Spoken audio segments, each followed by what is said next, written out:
What's going on, everybody? Welcome to another episode of Pod Scum. I am your host, your bastard of ceremonies, Reckless Rexx Ruger. That is, of course, the Freddie Mercury puppet. We got another great episode. Our guest is here. I'm going to let him in, and we're going to get right down to it.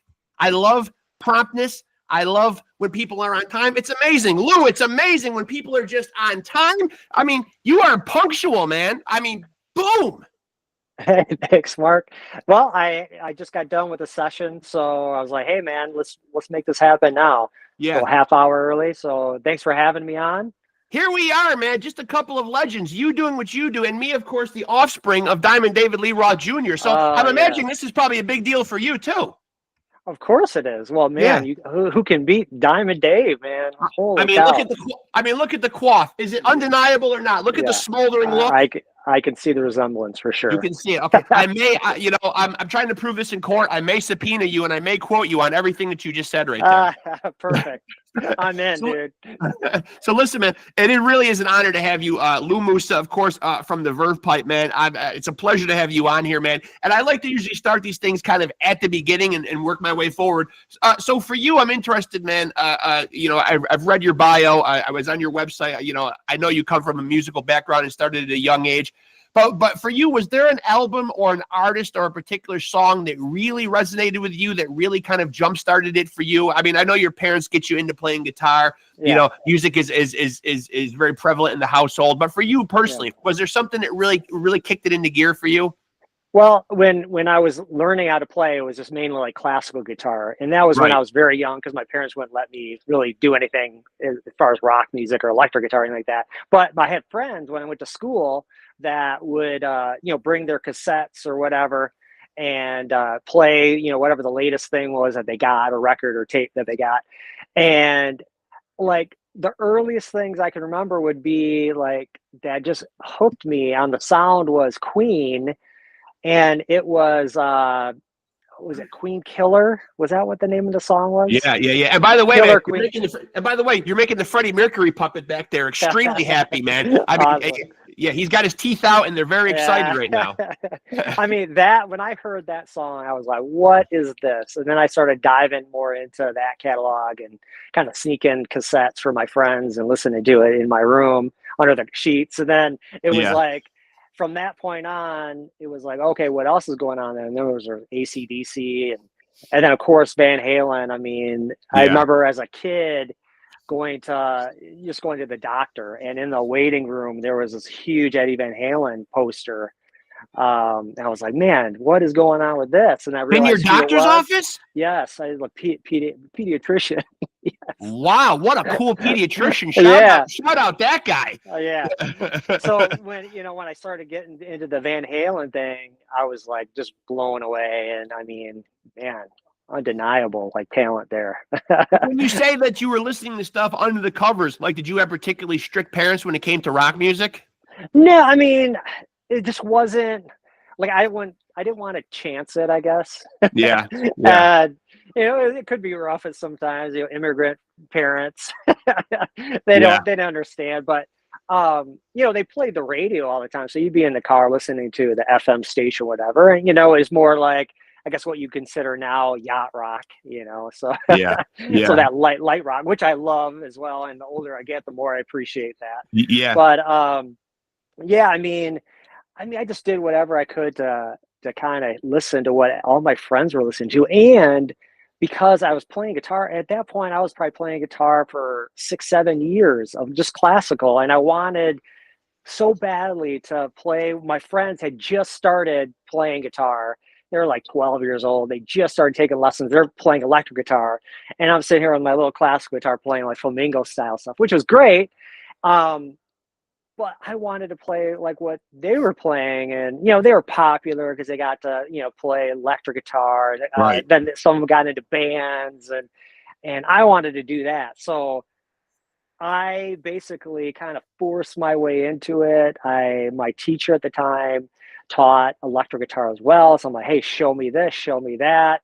And I could take a lot of the stuff I already knew with sheet music, and I found books at the store that had the sheet music of whatever was, Def Leppard, Pyromania, or whatever that was back then. that I could actually play. It was somewhat easy to play. And then some Van Halen stuff that I could try to figure out. And I remember at the time I was, I got a cassette of, or someone made me a cassette of Ozzy's Blizzard of Oz. Yeah.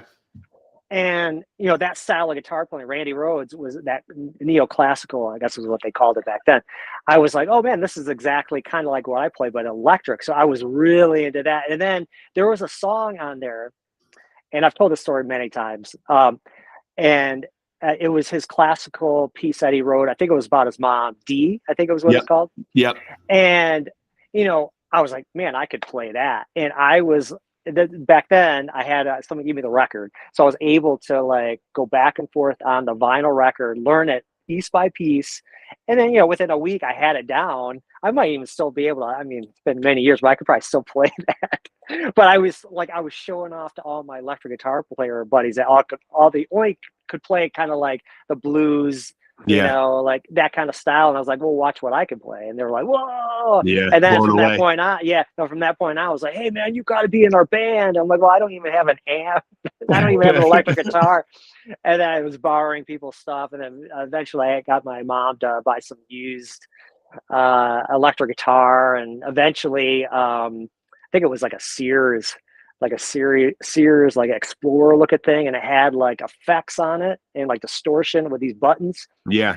It was a piece of crap, but I loved it. And then something happened, like it broke, and I convinced my mom that I had to get a Kramer guitar, and they were just like getting popular. I think that was probably about the time, because I wanted what's his name, Jakey Lee. He's been in the news recently. Oh yeah. And he just got shot. Poor guy. Yeah, he just got shot. Yeah. He had a white Charvel, and Kramer had a similar looking, you know, body and everything. And I'm like, that's what, you know, Jake's playing. I want that. Of course, it wasn't exactly the same thing, but you know, I had that forever. And then I started practicing, you know, flipping guitars around my neck, and then the strap broke the headstock, and yeah, next thing you know, I was like moving up the chain to Ibanez. And when you first started getting into bands, now you say like later on, you know, your parents started buying you equipment, but because you mentioned that they had that kind of an old school mentality, you know, you know, they're immigrants or whatever. What did they feel about you getting into the arts? I mean, at that point, you know, I mean, I'm probably 14 years old, and like at that point, I'm just like, I'm gonna do what I want, you know. So they just kind of let me do what I want as long as I stayed out of trouble. But soon after that, like 14, 15 years old, I was playing in a cover band with these older guys. And I grew up in Rockford, Illinois. And the gigs were always in Chicago or in Wisconsin. So every weekend I'd be getting on the road with those older guys, playing in these bars and stuff like that, coming home with cash, with all this money in my pocket, and then telling my friends, you know, and freshmen in high school that, hey, and they're like, what'd you do this weekend? You know, oh, I played a gig at, you know, whatever, Thirsty Whale and in Chicago or wherever it was. And they're like, whoa, awesome. And, you know, it was like my popularity game kind of grew with no that. doubt. Yeah. I mean, come on, man. I mean, you're not even at the age where you should be getting into a place called the Thirsty Whale. Know. If you were blown away that I was in a bar.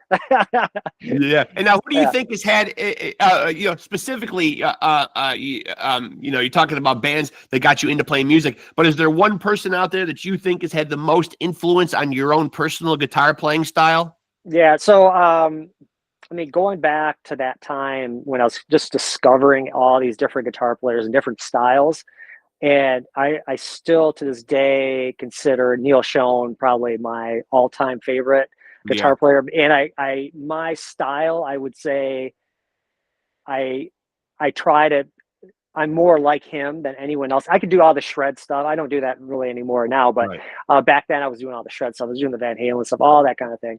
But as far as the soulful, like musical playing with the nice, like vibrato, and where the solo, if there is a solo in a song, it mimics the vocal line.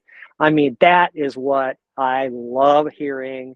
And he is the best at it, I think, you know? So years ago, I've told this story many times. I ran into him, and I'm in Grand Rapids, by the way, Grand Rapids, Michigan, and there's a club in town called the Intersection, and I was teaching lessons, and one of my buddies that I was playing in a band with, the band was called the Rocket King. This is before VERVE Pipe. Mm-hmm. He managed the bar at the Intersection, and at the time, Journey and Def Leppard, I think, were doing a co-headlining tour. So this would have been like, I think, mid 2000s. Yep.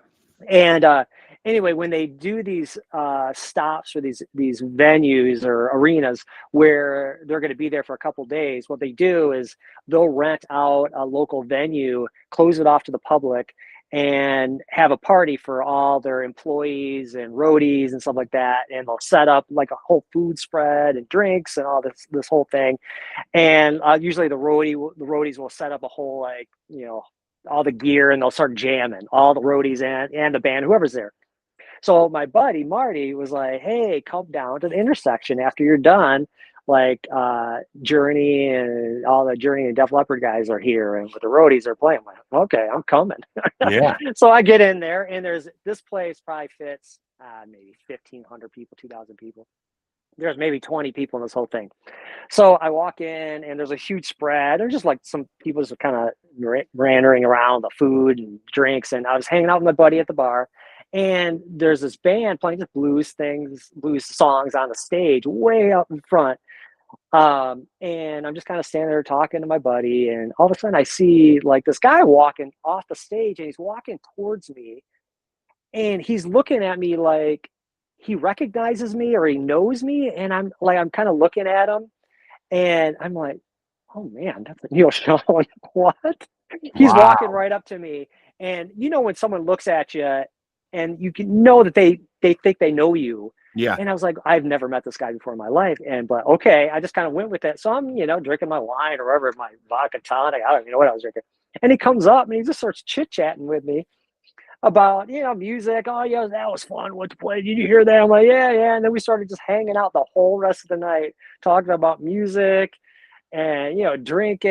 And then the rest of the band shows up, and then Def Leppard shows up. And man, I was talking to Vivian Campbell. I mean, none of these guys, I've never met any of these guys before. And yeah, it was just such a cool thing. My mind would be blown, man. Especially the teenage me, man. Def Leppard when I was a teenager was literally everything to me. Yep. Same here. All my friends, that's all we listened to, in 7th and 8th grade, 9th grade.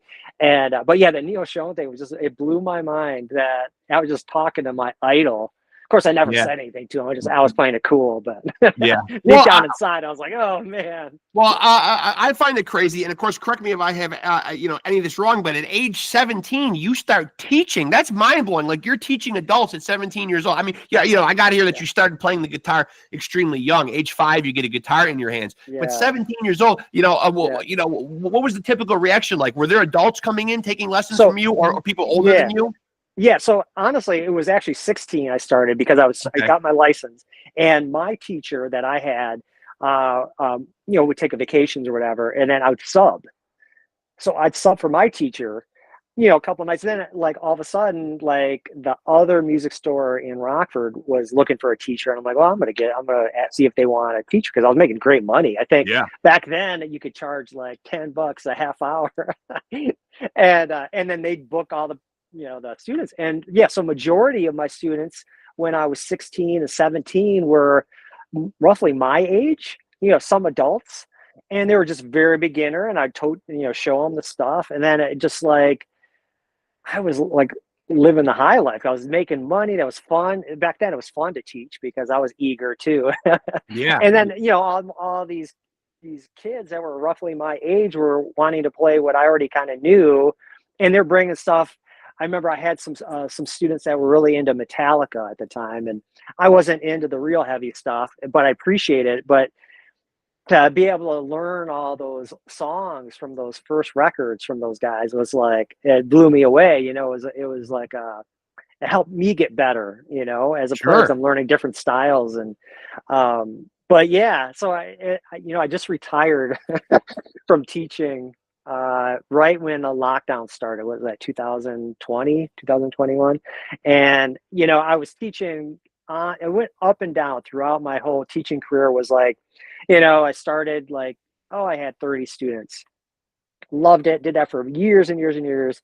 Then I was like, oh, I'm getting burned out. I'm going to play more gigs. Then work like a regular day job, getting, health insurance and stuff. And I'll do like 10 students. And then I moved out to Michigan. And I was like, well, I don't have anything on here. I got to go back into teaching like full time, do the 40 students, 45 students. And that's a tough one to do that That's many. a lot. That's a lot. Yeah. So I did that for years, and it would go down like, oh, I'm going to go down to 20. Then like by the end, I was down to 10. And like a lot of these students I've had, they're adults, they're older than me. And I had some of these students were with me for 10, 15 years. I'm like, what are you guys still here for? I mean, like you're saying that they had become pretty accomplished players. Yeah, I mean, I have some students. I have a couple students that one's in Nashville working the circuit. Jake Gerard, if you're hearing this, he's down there killing it, doing the cover gig on the main strip. I have a student that's up in Wisconsin that has an awesome band that's doing really, really well, original band, like metal kind of thing. And yeah, and then like some of my other students, they just play kind of like for themselves, or they'll play like open mic night kind of stuff. And what do you think the impetus is? What do you think the impetus is for someone to continue to take guitar lessons? Have you ever asked any of them, like, look, man, I've kind of given you the tools. I can kind of push you out of the nest now. Like, I love having you as a student, but like, why continue to come? Well, I think a lot of it, and this is how I felt when I was younger, and I had a teacher that I was with for many, many years. It was like you're learning stuff that is fun, that you really are passionate about. The teacher's making it fun, and encouraging you.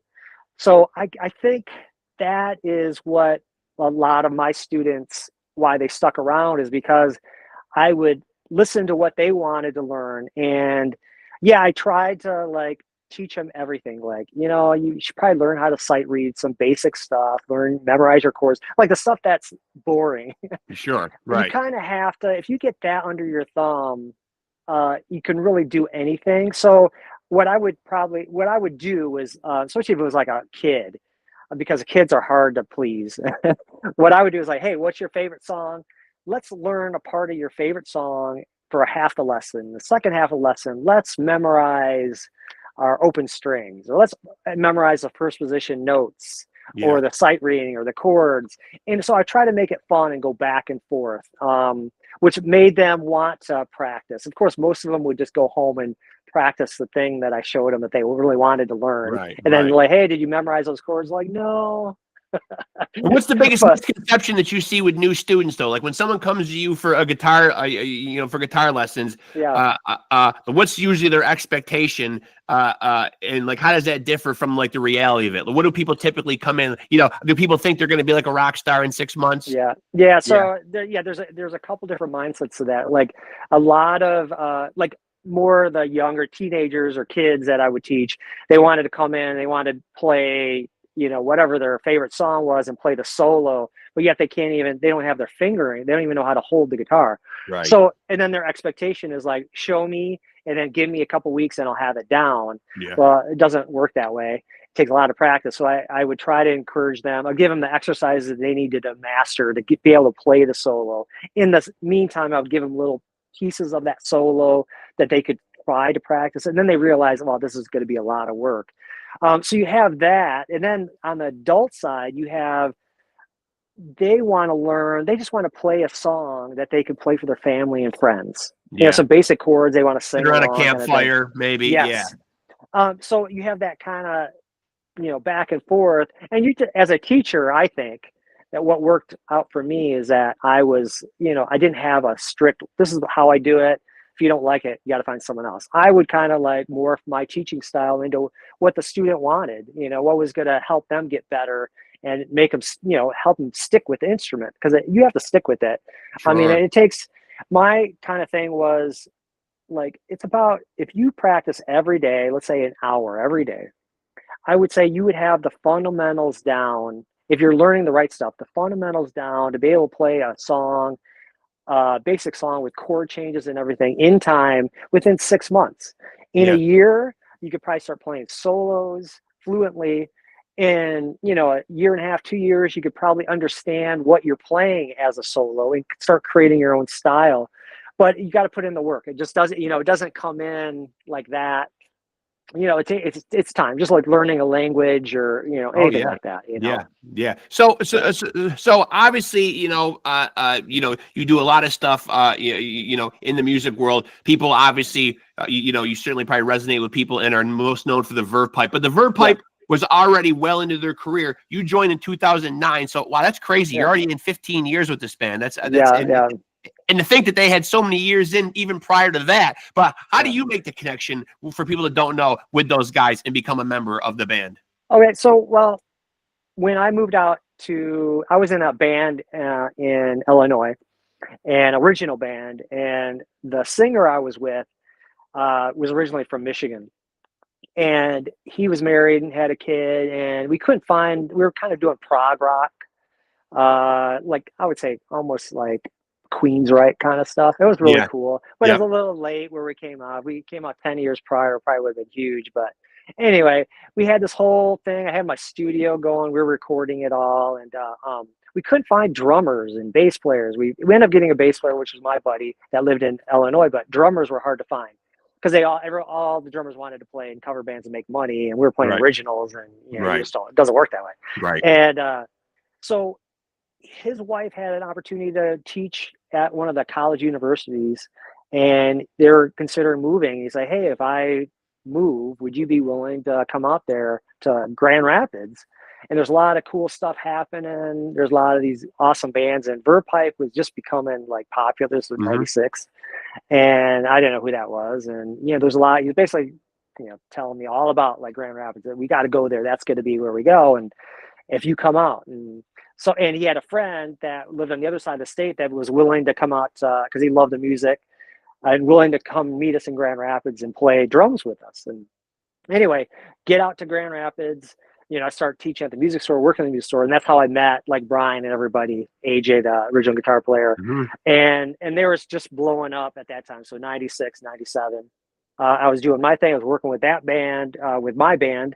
Um, and you know, we recorded at Smart Studio up with Butch Big up in Madison for that record. Record turned out great, just never went anywhere. Band breaks up. I start another band with some friends in Grand Rapids called the Rocket King. Hmm. And I mean, love that band, still love that band. They're still going, they're still doing it. I left in 2014, but just because I couldn't juggle, you know, that band and the Verve Pipe, and it was hard. And anyway, so met Brian and all those guys. AJ worked at the music store for a little bit when he quit Verve Pipe. So we were working together, and so I got to really know him. And then things kind of happened. I left the music store and went somewhere else.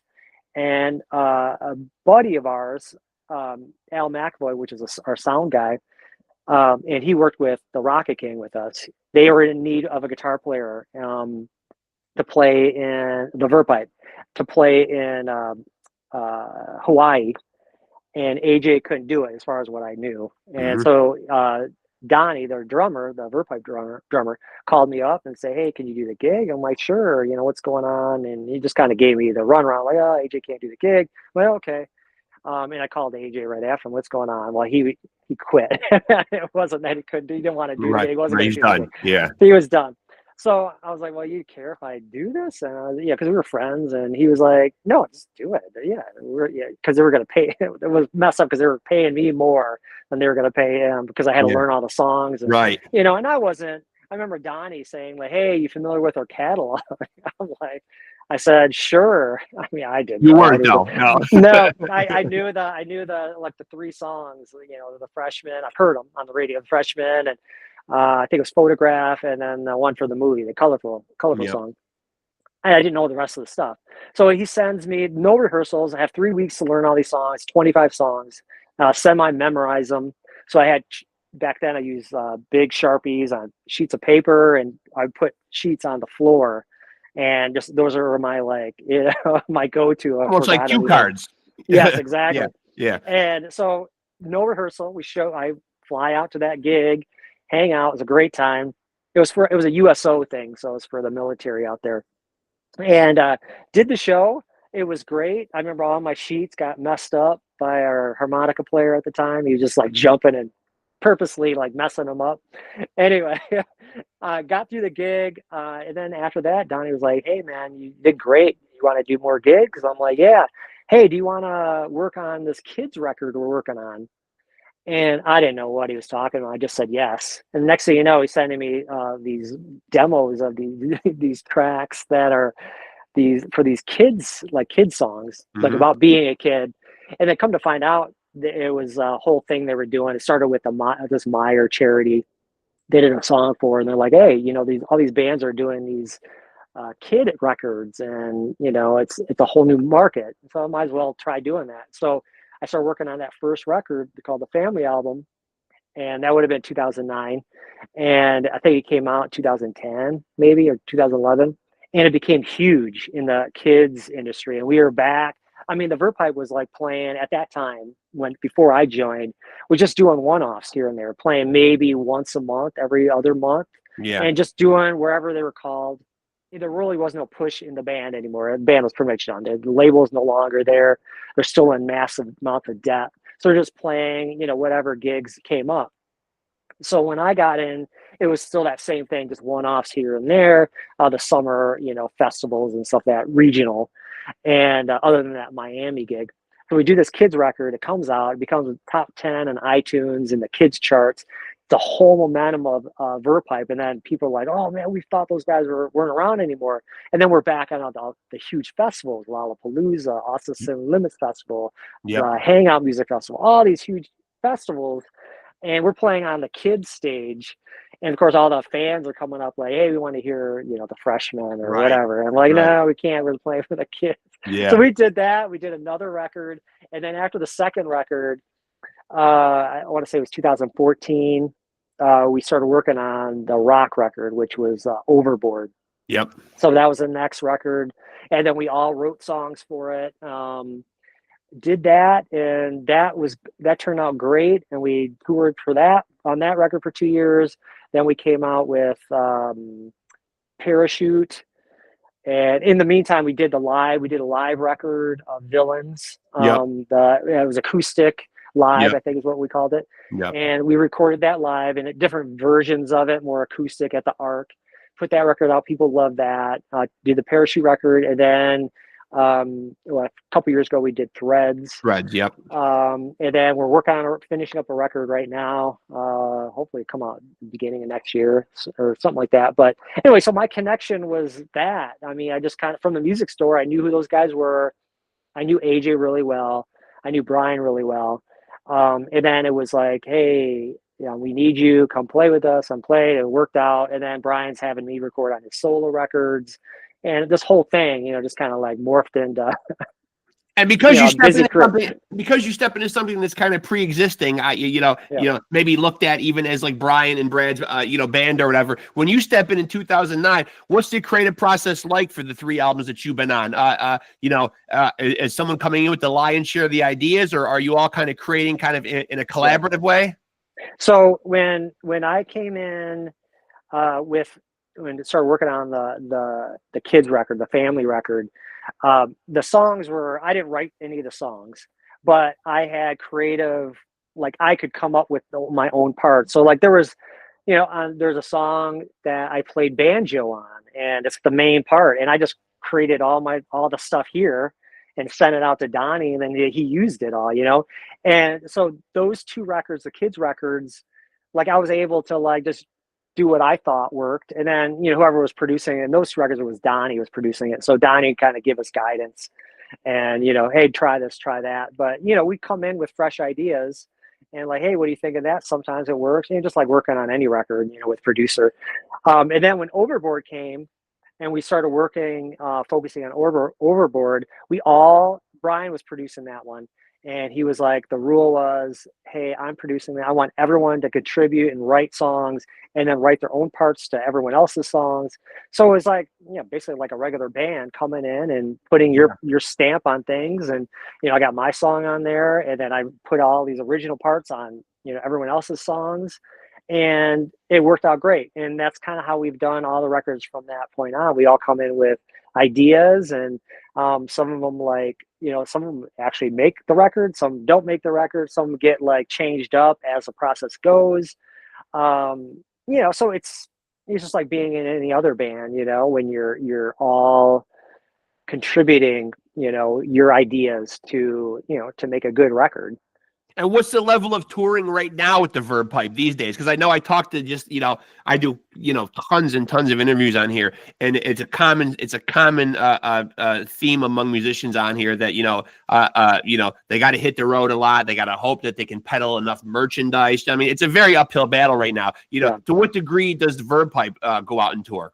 So this year, 2024 has been, according to our manager, like 75% above what the band's ever done as far as touring. We have toured, like literally our tour started in May and ended 3 weeks ago. Okay. So quite extensive. Yes, all over the country, and ended with our West Coast tour 3 weeks ago. Now we're because of getting into winter, we're going back to our regional, where we have a show in a week or two around Michigan. We'll be in Chicago, Wisconsin. So we stay around the region because holidays coming up as well. That and the weather is an issue. Yeah. But then we're back like end of January. We're doing another rock cruise. We did the 2 cruises that started the tour with Creed end of May. So we did 2 cruises and made a tour out of it. So we kind of toured all the way down to Florida, did a cruise, got off the cruise, did a whole week of touring around Florida, went back on the cruise, and then did another 2 weeks getting ourselves back home, a few days off, then go back on the road, hit East Coast. And so you guys go out for a certain amount of time? Like, what's the timeline like? Do you guys go out and stay out for months, or is it out a couple weeks, back out a couple weeks? So this whole year was, like when I first started, when we were doing like the kids thing was really happening, we would do 2 to 3 weeks at a time, sometimes maybe 4 weeks, but usually it was 2 to 3 typically.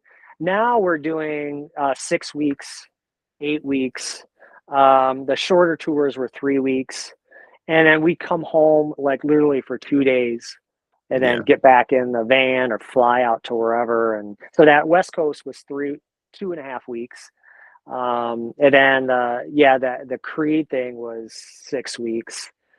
And where do you stand on touring? Like, I know me, I'm 51 years old. Of course, I'm not a musician or out there doing a job or a profession that requires me to travel. I work in healthcare. I'm a nurse by day, so I have just a regular, I go to a job and I come home. But I do know as I get older, though, that, I like my creature comforts. I become more of a homebody as I get older. Do you still like the nomadic existence of being on the road and touring? So it's it's that love-hate relationship with the road. It's like, it was harder when we were doing when I first got in the band.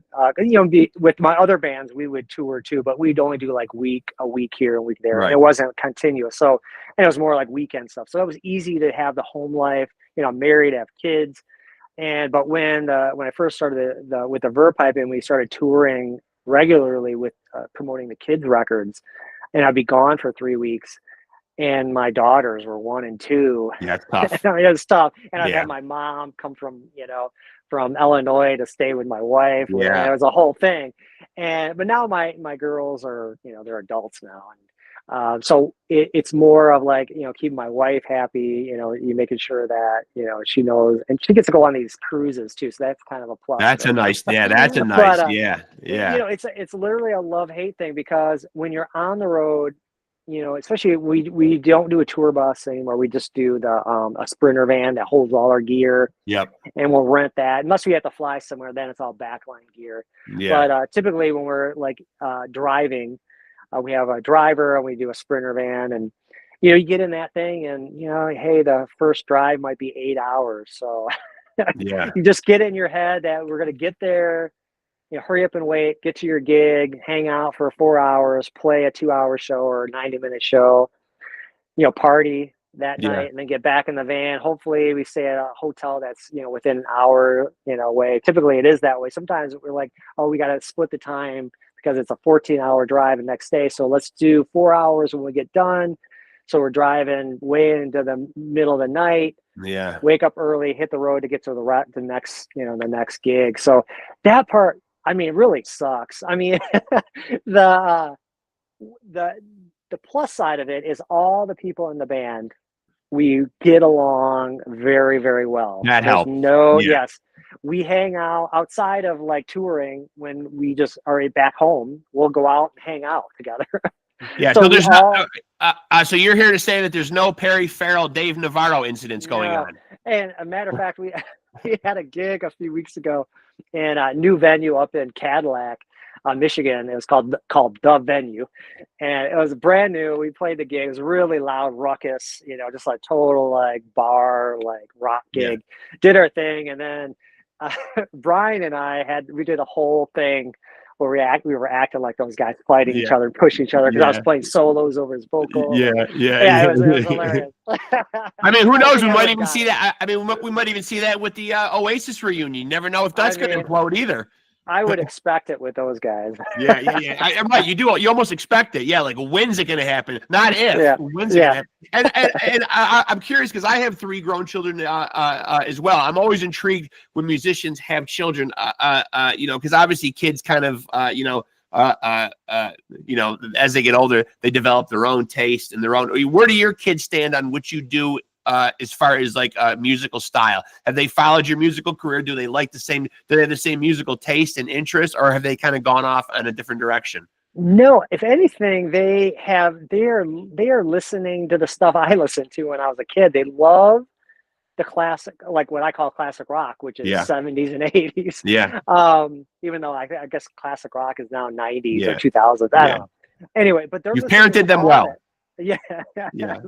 So I mean, they were kind of forced into it because that's all I was listening to. Even when I'd have to cover whatever songs, and so they're into all that. I mean, they obviously listen to the new stuff too. The whatever's on like TikTok and But you're right, it is quite depressing because I sometimes am at work and they do have the classic rock station on, and it all of a sudden you start to hear like, oh, you know what I mean? Like here's like here's like Whitesnake or a band like Def Leppard, and they're suddenly on the classic rock, and it's just like, wow, this is stuff that I was a kid listening to, you know what I mean? And now suddenly it's coined the phrase classic rock, and it doesn't seem all that long ago to us, No, it doesn't. It seems like yesterday when I got those records. Yeah, it's kind of scary. It's kind of scary. Yeah.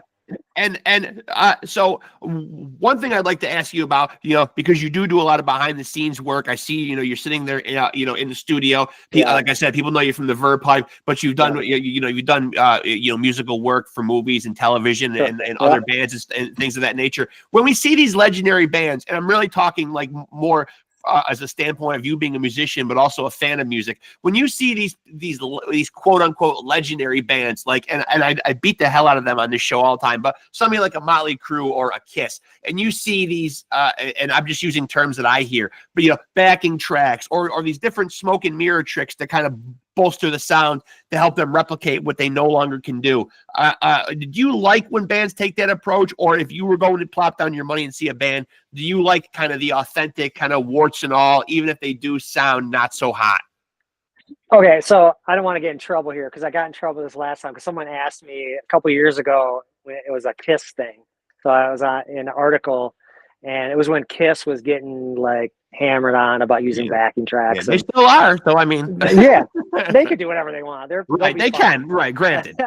But they took a quote from me, and I just got a bunch of hate from. And I love it. To me, like me and my wife went to see the big arena show last year here in upstate New York. We went to see Alice Cooper and Def Leppard and Motley Crue, and then you read these things afterwards. And when you're not a musician, from a layman's standpoint, and I'll let you answer in a second, but you read afterwards like, oh, you hear things like, oh, Vince isn't singing, or like, you know, Nikki Sixx hasn't played a note on his bass in years. And when you're plopping your money down, it'd be nice to kind of throw that caveat in there, like, okay, they can't do what they did 30 years ago. So, you know, we'll advertise it as a performance or a show, you know what I mean? Which is really what you do go see Kiss. You get the pyro, you get Gene spitting the blood, you get all that stuff, the spectacle of it all. You know, I'm okay with knowing that I'm seeing them putting on a show, but it would be nice, you know, if they kind of disclose that to us. Yeah, that was my thing. Is like, and this was when I was referring to Kiss. I mean, everyone knows that's what it's about, the show. Right. So my thing was like, people that are fans know what to expect. It's about the spectacle of the show, regardless if they're using tracks or not. Right. But yeah, I think for someone that doesn't know, I think it should be known that that's what they're doing. They should admit that's what they're doing. Yeah. Now, when I see a man like Motley Crue, which I don't get why they're still doing it, I mean, I just don't get it. No, you are among many, and you're not the first guest that's been on here that has said such. And they're using backing tracks, and they're using it for Vince Neil's vocal. Like, they're using the wrong backing track because it's not good. Yeah. It's odd. I mean, what I've heard online is like, yeah, they're using the backing track on like the musical part of it. They need to use it for his vocal. Yeah. And preferably take one from like 1985 would be nice. Yeah. Because, you know, after what I was just talking to a buddy, like, because I really liked Motley Crue. When I was a kid, I wanted, all my buddies got, what was their second record? Shout at the Devil. Shout at the Devil, sure. And I wanted that. And I asked my mom, can I get that record for Christmas or birthday? And, you know, my mom saw the Devil thing on it. She's like, no, I'm not getting it. Or she didn't get it, but she got me their first record, which was Livewire, maybe? Yeah. Yep. Or Too Fast for Love. Too Fast for Love. Yes. Yep. Yeah. So I got that one. I'm like, what is this? And I didn't even realize I had a record before that. And I played the hell. I love that record so much. Still to this day, if I hear any of those old songs, I love that record. It's so raw. And then when I got my own money, when I was teaching, I was like, Shout the Devil. And I love that record. And then here comes like the glam. And then you got, what was that? Was it Theater of Pain? Yep. Yeah, like Home Sweet Home. Yep. And then it was like, just kind of like, it lost it for me. And because I was in bands, the cover bands I was in, we were playing all those songs, and I had to play those songs. And then you got that, and then all of a sudden there's this band called Poison. It's like, oh, we got to learn all these songs. And I just started like, I mean. And then the whole 80s thing almost started to become like more like style over substance, you know? Yeah. And it was just, everyone's copying the other person. Then you have, Cinderella, which I really did like that first Cinderella record because of more blues. But then what was the Brittany Fox or something like that? They all of a sudden it started to become about, you know, like how much you could make yourself look like a female with tall hairsprayed hair. Yeah. And then here comes good old Guns N' Roses to shake it all up. Thank God, that record, man. Oh yeah. That record. But obviously the 80s though, you know, it kind of did become derivative, because speaking of my point about it kind of becoming style over substance, all the lyrics started to become about girls and partying and fast cars, and then suddenly grunge came around. Like, what did you think when that movement came around, man? Like, were you a fan of that whole, like, I use grunge for lack of a better word. I know even the Seattle musicians don't really like, really appreciate that term, but for lack of a better word, when that scene came around, like, what did you think of the bands around that time? So I remember when I first heard Smells Like Teen Spirit on the radio came on, and I'm like, this rock. I mean, it was rock. It was like heavy, and it was being played on the regular like pop FM station. So I didn't really understand what was going on. And then when the record came out, and I got, back then it was CDs. I got the CD of that, and I'm like, I loved it. And it was like, I didn't think of anything like that. It was anything special though. I didn't think it was good. It was a movement or anything. I just thought the sound was like, man, this is raw. And it reminded me of when that feeling I had when Guns N' Roses came out with the first record. Yeah. It was just so raw, and just, there's so much like anger and just like it was ruckus, but in a musical way, and cool. And it sounded cool. And like, they don't give a shit about anything, and I loved it. And then the attitude, then all these bands started coming out like right after that with that same kind of sound. And then next thing you know, it's like a revolution. Yeah, And yeah, I'm like, I mean, I didn't see it coming. I didn't think it was that much different. It was different, but like where it came in and totally destroyed the glam thing. I mean, it needed to be destroyed. It was ridiculous what was yeah, going on yeah. I'm at glad the you said that time. because I made that point before too. It almost felt like it was kind of like a cleaning out process. Yeah, I mean, just look back at that time, like late 90s, or not late, or late 80s, early 90s, like 91, 92.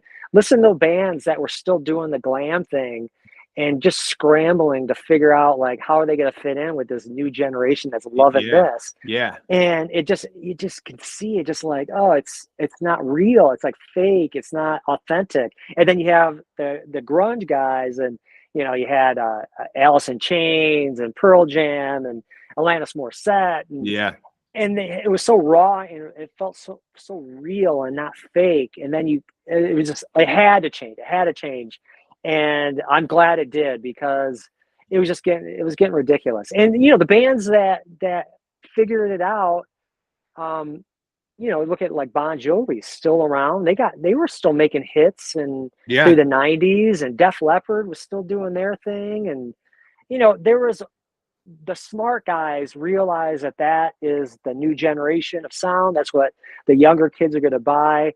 And then they realize, like, hey, we know we're not young like those guys, but we can change our sound and make it fit in with keeping our fans happy and the new young kids happy listening to it. It's yeah. not, oh, it's not our parents' glam rock that we're listening to. We're Right. listening to something we both can enjoy. And so you had bands like that still are around to this day. They were able to figure it out. Kiss, another band, they Yeah. were still rocking.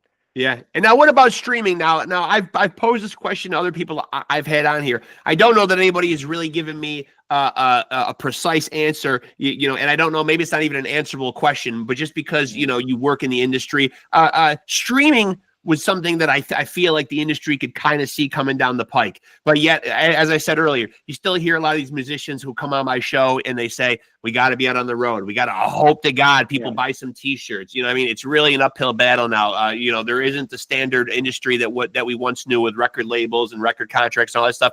Is there a way that the industry could have somehow figured out and harnessed the whole streaming thing to make it more profitable for artists? Because it really seems like somewhere along the line, the whole system itself kind of failed the artists.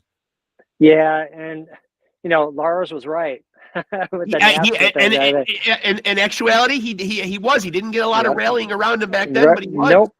He was exactly right. And I mean, you could see it happening back then with the file sharing and what was it, LimeWire or Live? Yeah, I don't remember what the and again, thing maybe was. there is no right answer. Maybe this couldn't have been solved at all or avoided. But I don't know. Do you think it could have been? I don't think it could have been. I mean, it's just like social media. I mean, who knew that was going to blow up to what it is now? It's just it's the way technology went, and you either have to figure out how you're going to fit into that new way. Like now it's AI. How are you going to utilize that tool, incorporate it to benefit you and your work and your artistry, or are you just going to like deny it's there and just get be left to the curb? Yeah. I don't think anyone could see that coming. And listen, the record labels, the record companies, they have ways to make money. They're doing fine. The artists are struggling. Yeah. But here's where, with technology the way it is now, and where anybody can post, I can post a song right now and put it on YouTube and Right. get however many thousands of people to listen to it. Whether it's good or not, it doesn't matter. Everyone, no matter where you are at, in your career, could post something online and get people to listen to it to the whole world. Yep. You could not do that back in the day before all the online, internet and all that stuff. You couldn't do that. You had to have a record label put all this money into you, promote it to all the radio stations. Now everyone's almost at an equal level as far as YouTube or Spotify. Obviously, like you have the big artists that we know now that get like top tier when it comes to playing. Right. Like if you're But Taylor Swift or something. yeah. So, the record labels are doing fine. The artists, as far as to make money, yeah, you're not going to make money in streaming. I did a post years ago, and because I got my royalty check for one of the songs that I did with the VERVE Pipe, and it had I think for the quarter, it was 75,000 plays on Apple or I don't know, Spotify. I don't know what it was. And I got my check. It was $4.50. Yeah. But you're not making anything with that. Now, Yeah. where you can make money is in licensing. So if someone, a store or car company or whatever, phone company wants to use your song for whatever promotional thing they're putting out there or a TV show, you get a big chunk of change. And sometimes if it's a good deal, you can get residuals if there's reruns in a TV show or something like that. But yeah, to make money as a musician with album sales, album sales really, you're going to make, if you sell a record, you're going to probably make enough to pay for the next batch of records that you buy. You're never really going to come out ahead. Plus you got to think of the cost to make the record and all that stuff. But it's merchandise. That's where we make most of our money is the gig, the guarantee you get from being in the band and what the club's willing to pay the band to play their venue. So you get that, and then you get all the merchandise. So it's if you're a band out there that's just starting out, invest in cool merchandise, cool t-shirts, because that's where you're going to make your money, when you're playing live. Yep. Yeah. And because when you're starting out, you're not going to make money from the venue typically. You might get some beer tokens or tickets. Yeah. What about the format to release music? Because around COVID time, it seemed like, and I think this is partly, the public's dwindling attention span and people not listening to albums from start to finish anymore. And I think there was a fear of when people couldn't go out and play, almost being forgotten about and wanting to stay current and relevant in people's minds. Around COVID time, we started to see a lot of singles coming out and a lot of EPs coming out. Is there a right or wrong answer? What do you think is the best format for putting out music right now? As far as, is it a singles world now? Does an EP make the most sense? Do LPs still make sense? So I am more towards the singles. So the band, the VERVE Pipe, we've been doing that since Overboard or after Overboard. We were doing when we did Parachute, because we were doing that because that's what everyone else is doing. You put a song out, typically with a video or something like that, a song out a month or every other month, and then you get people hyped up, and then by the end, the record's not even out yet. And then you get the LP, and I think nowadays everyone wants to have vinyl. Yeah. We all have vinyl. We still do CDs, and people actually are still buying CDs, but I don't even know where you play. I have no way to play a CD. I don't know. They're not making cars. They're not getting cars no more. No.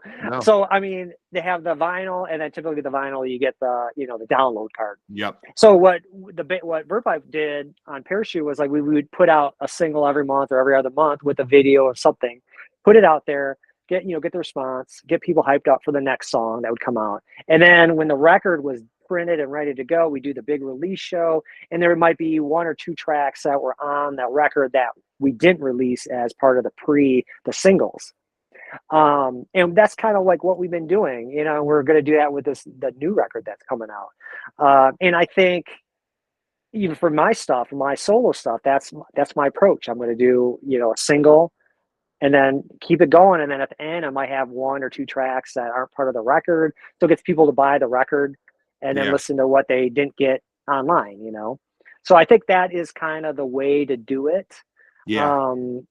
Does it kind of suck that that no one really listens to a record front to back anymore? I think they're missing out.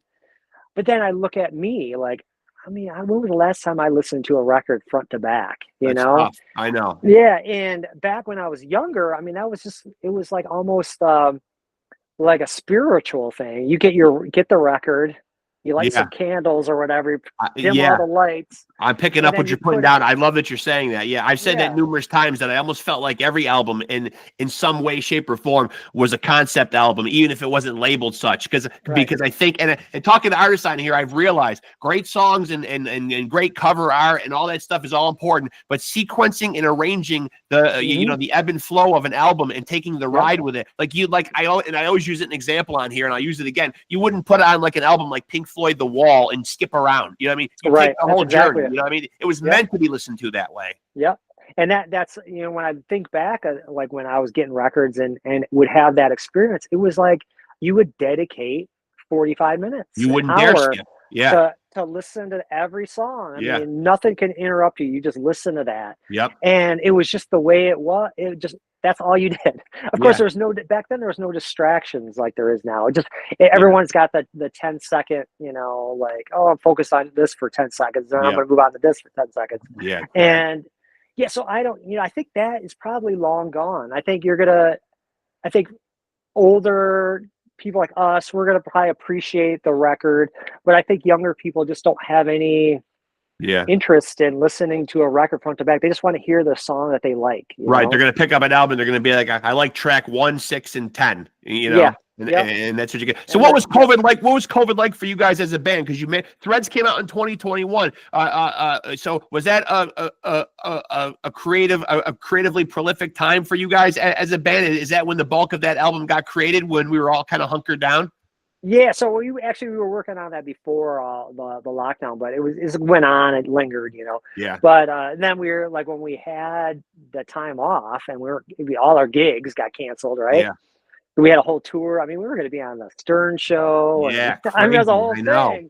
And then it was January or February, whatever that month it was. It was like, everything got canceled. Then we postponed everything. And it's like, oh, we're going to be back out in October. And then that got canceled. And then we had to start getting money back to everybody. But so yeah, we focused on getting the record done. Then we would do like everyone else was doing. We were doing our online shows, concerts for people. Yeah, virtual. Then we got into a little trouble by doing a parody of our friends Cheap Trick's Surrender about getting the vaccine shot. Yeah. As a funny thing, and it Yeah. didn't turn out funny because it got political. And next thing you Yeah. know, we're getting our lives threatened and gotta get Crazy. security. It What was a crazy whole thing. time. Yeah. Crazy time. Yeah. I can't believe it was 2 years. Well, there's so much uncertainty, right? Like, I mean, like we kept hearing at work, I worked like I said, I'm a nurse, I work in healthcare or whatever. And it's like, okay, I mean, when are we going to be done wearing these freaking masks already? You know what I mean? And then suddenly you bat an eyelash and it's like, you've been wearing a mask every day at work for 3 years, I mean, Yeah.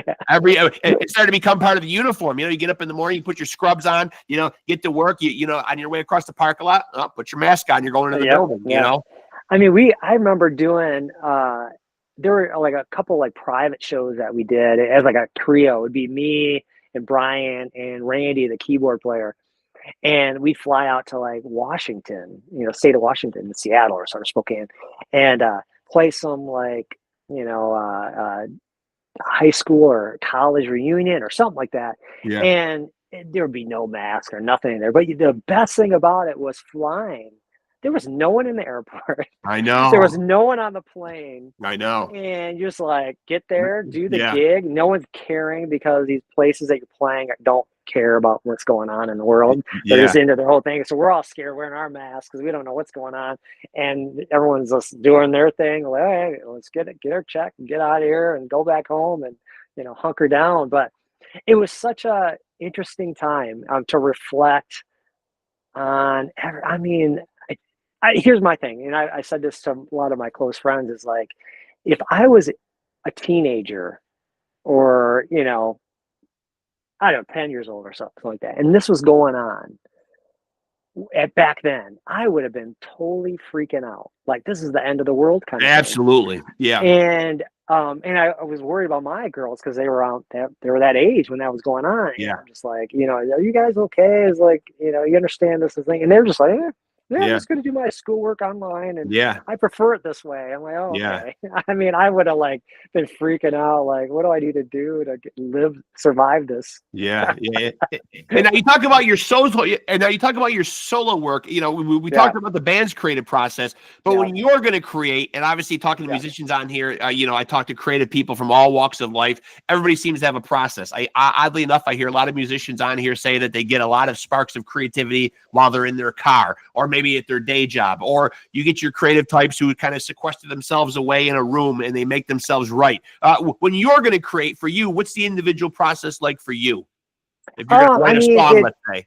yeah. So here's a one for me, and I think it's majority of people. I know with the rest of the guys in the band, it's like you got to have the creative spark kind of happening. You can't force it because it usually what comes out of it is just you don't end up ever using it. You Yeah. know, so it doesn't happen all the time. Sometimes it's like it's all for me. It's always in the early morning where I feel like, oh, this is a cool idea. You know, I'll quick jot something down and come up with some parts, and then go back to it and like think, oh, maybe this is something, and then come up with a song out of it or something like that.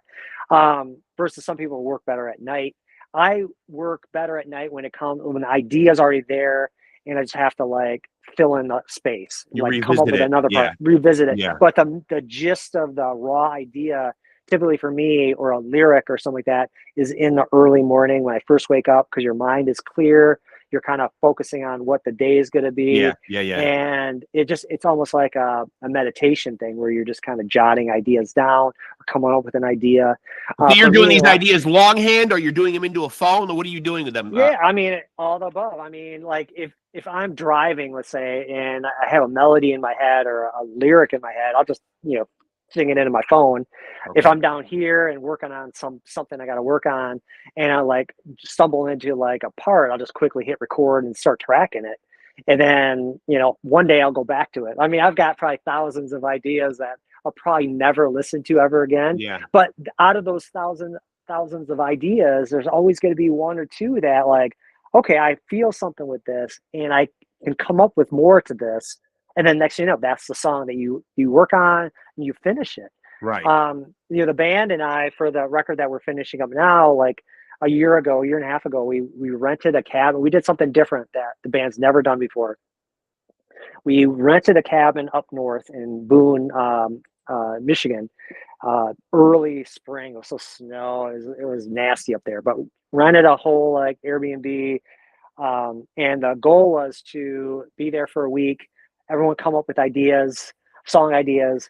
We all get together, we jam them. And then our buddy Andy, who is producing this new record, brought his rig up to record it, just rough recording, just say if anything sparked, we record it and go back to it later. So we pretty much recorded the whole, or wrote all the songs like that. Everyone played their own parts.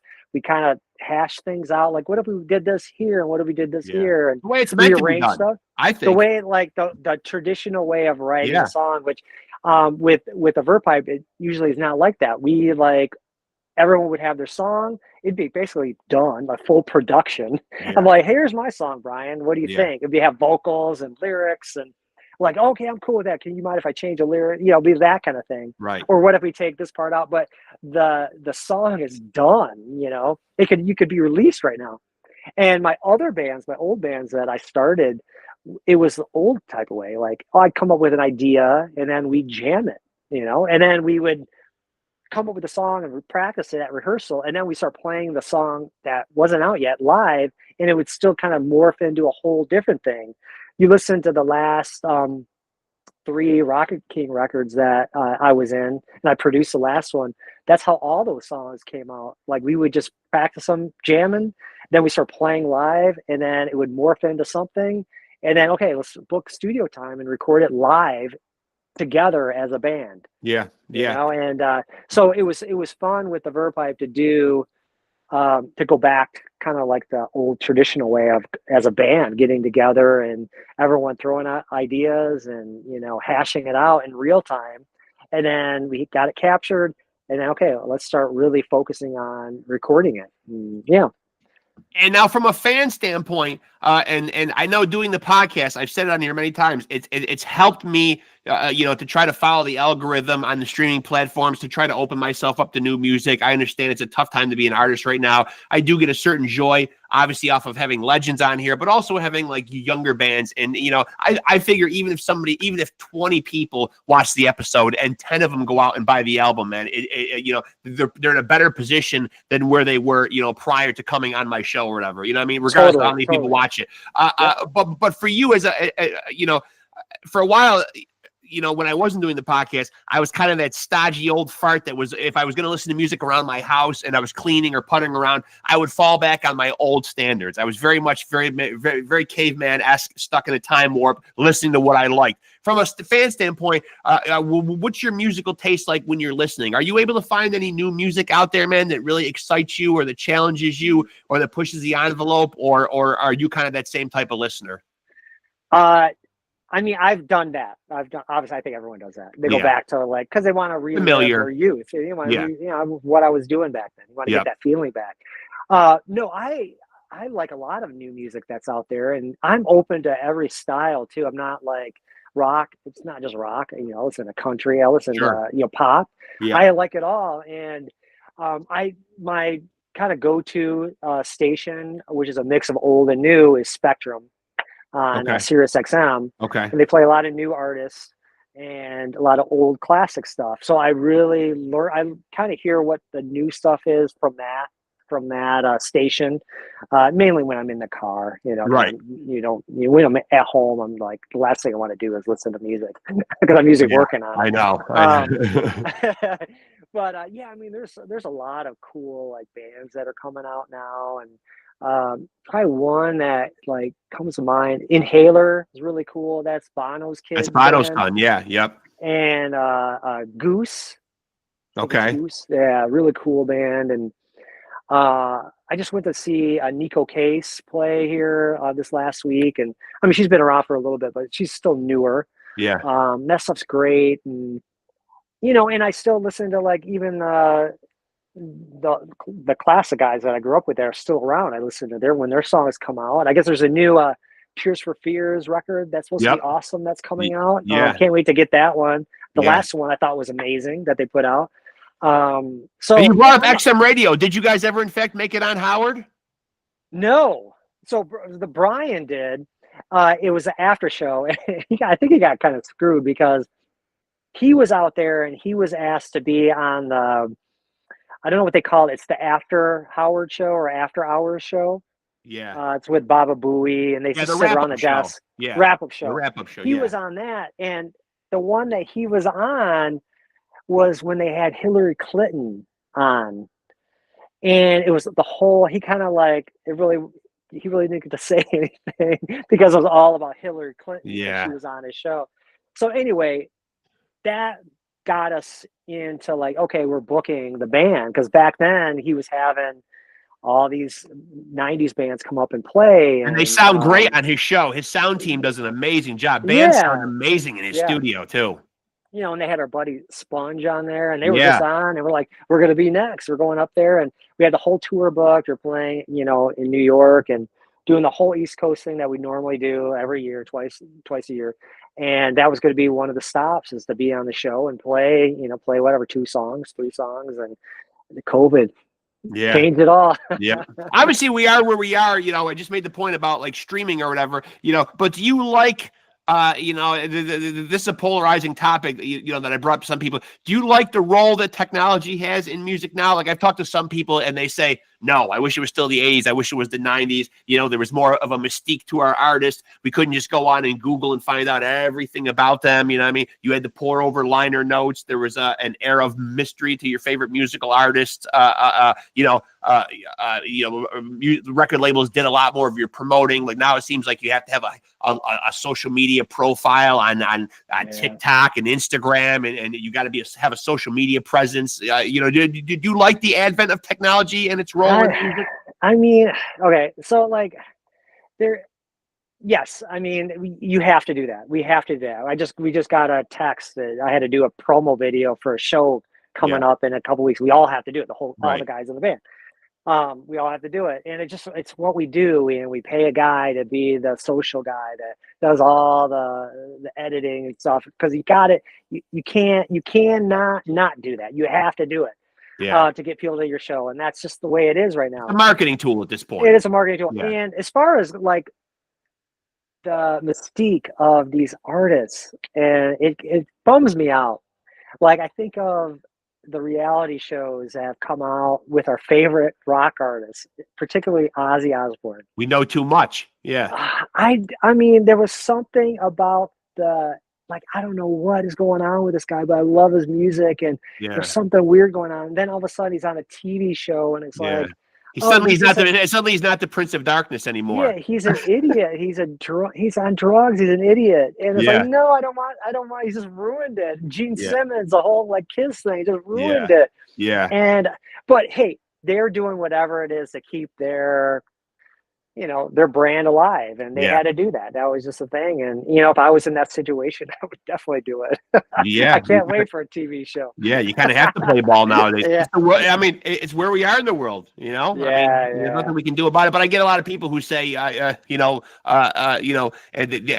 always get the big, the air of mystery answer, like, quite a bit. Like, we seem to know too much about these people's personal lives and who they're dating, and the minute they get divorced, like, we instantly, it pops up on Google. James Hetfield, no longer married, or like, this one is in a torrid affair, or like this one, here's pictures of them out there with their kids on shopping. Yeah, but it's where we are. There's nothing we can do about it. There's definitely nothing you can do about it, other than, like, I think there's something to be said to be guarded by what you put out, though. I think you can easily ruin your career by putting like stuff out there, and stop, and musicians especially, stop getting involved with the political stuff. You're not going to change anybody. Your views aren't going to do anything other than piss people off, and you're isolating half your crowd. They're not going to want anything to do with you. It's like, just keep that to yourself. Keep it to your close friends and family. You don't need to publicly. I know. It's like everybody now is an armchair politician, or and I think because now they have a forum, like a Facebook, that they instantly think that people want to know my opinion. They need to know my opinion. I have a place to put it, and it's going to be out there. I remember it being a big deal going to vote with my grandmother, and just being intrigued by the whole process of going in the curtain and everything. And I remember being like 8 years old and walking home with her and saying, I didn't even know if I knew who the candidates were, but I remember asking her, "Who did you vote for?" And she said, "Oh, you never ask anybody that. What I mean? You don't talk about it. It's your. That's why you go behind this curtain, and you're shrouded in mystery. You never talk about that. Yeah, and it's just funny. I was driving today, and I was just looking around and in the neighborhood, and people with their signs out, political signs. I'm like, why we never knew back in the day. Why is it important to tell people who you're going to vote for, who you stand by? Like, who cares? I never remember knowing my neighbor's political affiliations ever. I mean, it just, I don't get it. It just drives me nuts. And that people online, they just literally ruin, especially musicians and artists. They put this political stuff out there, and it just ruins what, like, I just want to hear you play. I want to see your art. I want to see that. I don't want to get mixed into what your personal views are, because it's making my view of you not good. It's very pretentious to think, because I've made hundreds of millions of dollars, man, that my opinion's more important than John Q, taxpayer out there. He's less important than me somehow because I'm worth $500 million. I'm Robert De Niro, or I'm this person, or I'm that person. I matter more, and my views matter more than yours. And it is something to be said about someone that's at that level, that stardom level, that these companies and politicians are looking for that endorsement, because it does help. Sure. I'm talking more like people on my level or your level that are just like the regular person that's trying to make something. And why would you just shoot yourself in the foot like that? I just don't get it. And just like I said, we got in trouble for just doing a mock surrender song about getting the vaccine, and it was just supposed to be funny. But yet people just took it the wrong way, and then we had like one of the defeats of the VERVE PIPE. We actually had to take it down. That's crazy. That's crazy. But it was like, it's like, wait, what? You're not going to tell us what to do with our butt. I'm like, wait, we didn't say anything. Now I got just a couple more subjective questions for you Sure, here. go ahead. So for you, who would your your Mount Rushmore of musical artists, and this is subjective for you, your four that are most important to you? When you talking artists, talking about is that a band or a musician? Musicians, bands, just the four most important musical artists to you. Your Mount Rushmore, if you had to put them up there as as the kids say, your GOAT. Okay, I would say Queen. Okay. You know, Brian May, of course. Queen. Van Halen, of course. Yeah, it's the cliche. Yeah. Van Halen. I'd have to throw Kiss in there. Yeah. Because my youth. What's another one that I would just like? And I'm pretty There's sure at this so point you can many. use the word Kiss and not have to pay Gene Simmons anything. So I think you're all right. Yeah.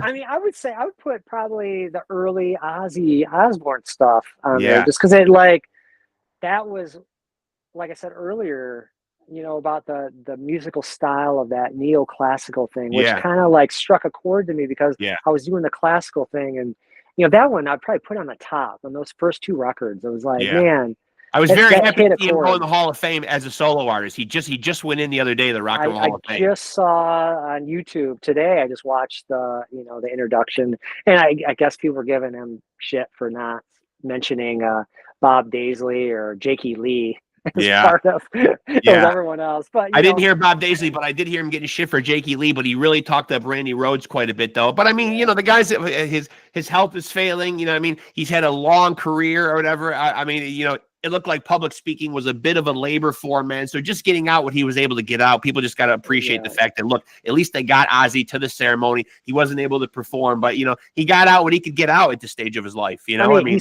he's still alive. yeah. I mean, holy cow. I mean, which I think if you would ask anybody 20 years ago, they would not have probably, you know, I think they would have put a definite expiration date on him, and it would have been much sooner than this. Yeah. Oh, yeah, totally. I mean, and watching that too, I was like, man, I guess we're all getting old, but man, oh, that was kind of sad. Yeah.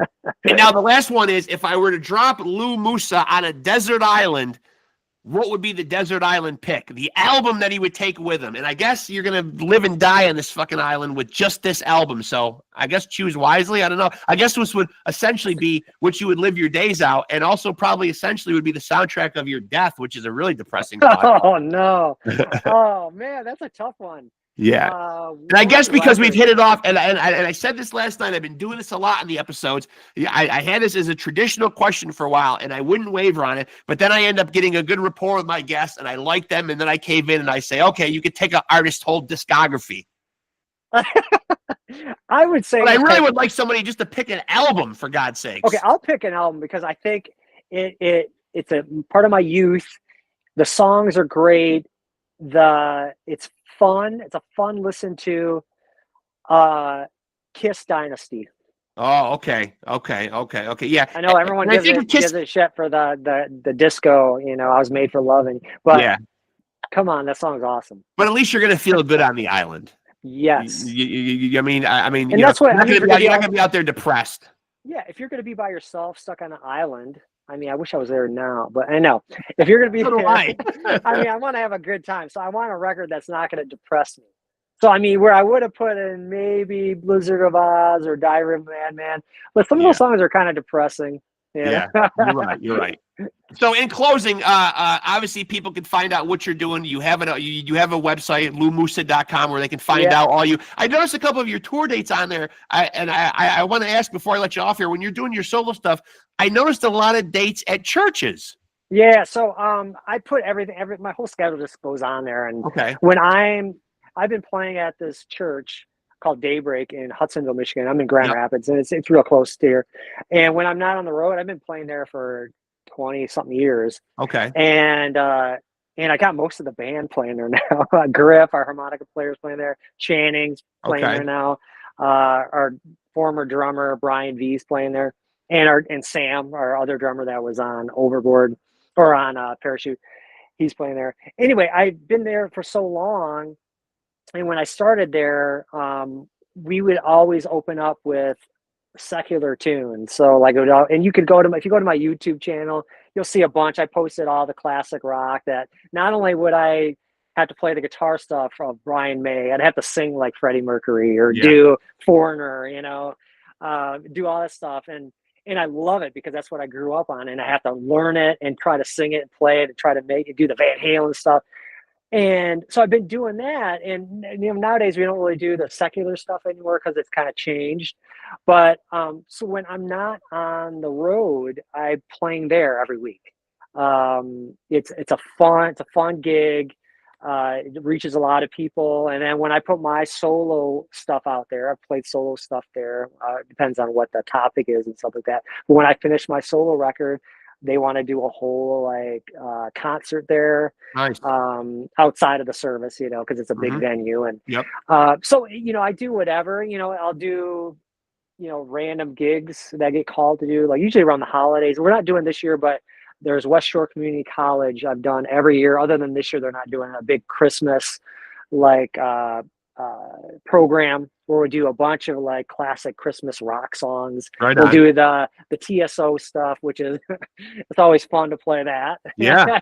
I've learned all those songs so many times, and every year when I get asked to play them again, it's like, oh, it's like a nightmare because you got to relearn every lick Yeah. and play as fast as you can. Because I don't normally get to play the fast shreddy stuff with VERVE pipe, obviously. And when I do, I get yelled at. No, so you know, I'll do random gigs like that or whatever. I mean, nowadays I you know, outside of doing the church gig and trying to finish up my solo record here, I'm usually working on other artists' records. I get offers to play or write for other people. Yeah. So I'll record tracks for them. I just finished a record with my buddy Joel Ferguson that was in the VERVE pipe. He has his own studio. And he works with a lot of artists, and I just, for one of his clients, I just did all the stuff for him, just finished that one up, and I got a couple artists coming through that want me to work with them. So, you know, I'm always busy doing something. Well, that's always a good thing, you know, it is. especially in today's music industry. Being busy, not a bad thing. Not a bad thing at all. all. You gotta know how to hustle, man. You gotta be able to get into all of it, because you can't just, how I would love to just do one thing and just play all the time and tour all the time. It doesn't work that way. You've got to have side hustles, and you got to have other projects you're working on to bring income in, and then keep your creative process open too. Because if you're stuck doing one thing, you are kind of like stifled. You know, you're just doing that thing. That's the style you do. And that might work for some people and they prefer that. For me, I like to venture off into different things, and it just keeps things interesting. You don't get burned out. You know, you're just like, oh, this is interesting. And it's keeping me motivated to keep going. Words of wisdom, kids. Get your side hustle on. Get your side hustle on. Yeah, as many absolutely, as you can. man. Yeah. And so LOUMUSA.com. Yep. And you can obviously, you could check out the vervepipe.com for all the VERVE pipe dates. We're playing, I think I actually did that promo video before you called me. We're playing 2 weeks in Rochester, Michigan at the Roxy. Ooh, okay. And that's on, I believe that's the 9th. I might be wrong. I think it's the 9th. Anyway, we'll go to the website. You'll find out. So yeah. Come on, people. If you don't know how to navigate your Googles by now, something's wrong with you. Come on. We just spent a lot of time talking about technology. So go out there and operate it and find out what these people are doing, for God's sakes. Jesus. Yep. I agree. Listen, man, I really enjoyed this, man. We're in contact now. You know, we've exchanged contact information. I'd love to stay in touch. I'd love to do this again sometime. This was a really fun time. Really, I enjoyed it. Chatting with you. Really, I appreciate it. It was a blast, man. Yeah, let's do it again. Yeah, absolutely. Thanks so much, Lou. Good talking to you, man. Stay in touch, man. And I'll send you the link when I post this, and feel free to share it around, man. I sure will. Yeah, appreciate you, Lou. Thanks so much, Thanks, buddy. Mark. Yeah, Take care. Good talking to you. Bye-bye. Yeah, bye. There he goes, folks. The great, the legendary LOU MUSA from the equally legendary The VERVE Pipe. Just one of those fucking bands. Holy shit, man. Just one of those bands that has stood the test of time.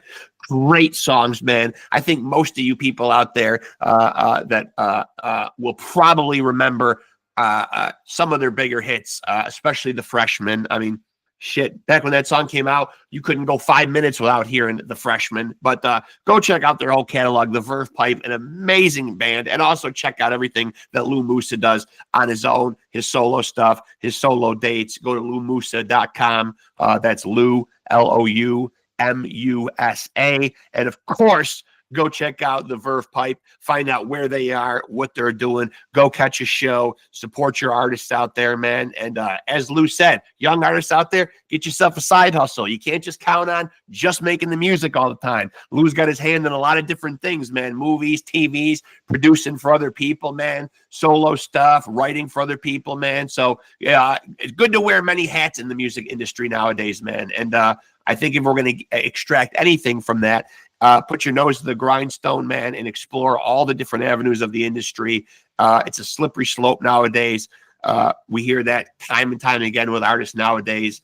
It's a tough slog out there nowadays, man. And I certainly salute and commend Lou and all the artists that I have on here, man. We salute your endeavors. What you create and bestow upon us is amazing. And, you know, we in turn got to be getting out the shows, buying merch, and, you know, doing our best to lift up our artists who create and give us so much of themselves. So that being said, that's my little disclaimer. Go out, support live music, support your favorite artists, go check out what they're doing, buy their stuff, shop around online, get out to their gigs. All that good stuff that a diligent, devoted music fan should be doing for their favorite artists. And thank you, big thank you to LOU MUSA. Boy, that was a fun conversation, man. Really enjoyed him chopping it up with me, man, and just appreciate how generous he was with his time. So big thank you to him. Check out LouMusa.com. See what he's up to, man, on his own. And, of course, check out the Verve Pipe. Still out there, man, still playing their massive hits, man, and still out there doing it to a high level. And Lou said new music coming from them very soon. Their last album was Threads in 2021, so we're due for some new Verve Pipe, and it sounds like we're on our way to getting it here sometime in 2024, early 2025. He didn't really, I don't think, specify, but sounds like new music is on the way from them very, very soon. And make sure to like and follow us on Facebook, and make sure to like, subscribe, and hit the notification bell on this channel to stay tapped in to the greatest content. You know, this is where the cool kids come to chop it up with your boy Rexx Ruger and the Freddie Mercury puppet. And let me give myself a look, because after all, I am Diamond David Lee Roth Jr., and my duty to you, my fans, is to stay looking good. Mission accomplished. At least the mirror tells me so, and the mirror never lies. And of course, if you want to get the quaff like Roth, right there, kids, get you some. And I'm not going to promise that you can look this good, but you can sure kill yourself trying, man. I don't know, man. I'm the offspring of a legend, man. I mean, you know, it's in the genes for me, but for the rest of you, you might have to work a little bit harder. That being said, make sure, again, like, subscribe, hit the notification bell. And like I always say when I end these things, remember, take it easy and keep it sleazy.